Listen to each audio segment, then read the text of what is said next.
আসসালামু আলাইকুম। আশা করছি সবাই ভালো আছেন এবং সুস্থ আছেন। আমাদের সামনে যে স্কেলটা দেখতে পাচ্ছেন, এই স্কেলটার সমস্যা হচ্ছে ডিসপ্লের উপরে যে কাভারটা থাকে, লাইটের উপরে, ডিসপ্লে লাইটের উপরে আরকি, সেই কাভারটা ছুটে গেছে। তো এটা কাজটা একেবারেই সহজ। এটা কিন্তু আপনারা চাইলে নিজেরাও করতে পারবেন। এটার জন্য কোনো সার্ভিসিং সেন্টারে যাওয়ার দরকার নেই। এটা সুপার গ্লু গাম বা অন্য কোনো গাম দিয়ে বসিয়ে দিলেই হবে। দেখুন আমি কিন্তু আপাতত বসিয়ে রেখেছি, গাম-টাম কিছুই দিইনি। এটা কিন্তু আটকে আছে, তবে গাম দিলে ভালো হবে। আর দ্বিতীয় হচ্ছে এটার যে সার্কিটটা, তো এই সার্কিটটা আমরা খুব ভালোভাবে ওয়াশ করে দেব। এই যে দেখতে পাচ্ছেন আপনারা যে আমি একটা কেমিক্যাল দিছি ওয়াশ করার জন্য। তো এই কেমিক্যালটা দেওয়ার সাথে সাথে কিন্তু শুকিয়ে যায়। আবার কেউ পানি ভেবে ভুল করবেন না, এটা কিন্তু পানি না।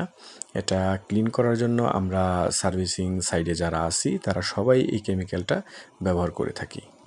এই স্কেলটা কিন্তু গাড়ি থেকে পড়ে গিয়েছিল, রানিং গাড়ি থেকে পড়ে গিয়ে ডিসপ্লের দুই পাশেই কিন্তু এই সমস্যাটা হয়েছে, কিন্তু স্কেলটা ওকে আছে।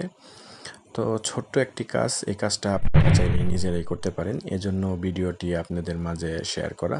আমাদের এখানে দক্ষ অভিজ্ঞ সরকারি লাইসেন্সপ্রাপ্ত টেকনিশিয়ান দিয়ে সকল প্রকার কাজ সম্পন্ন করা হয়।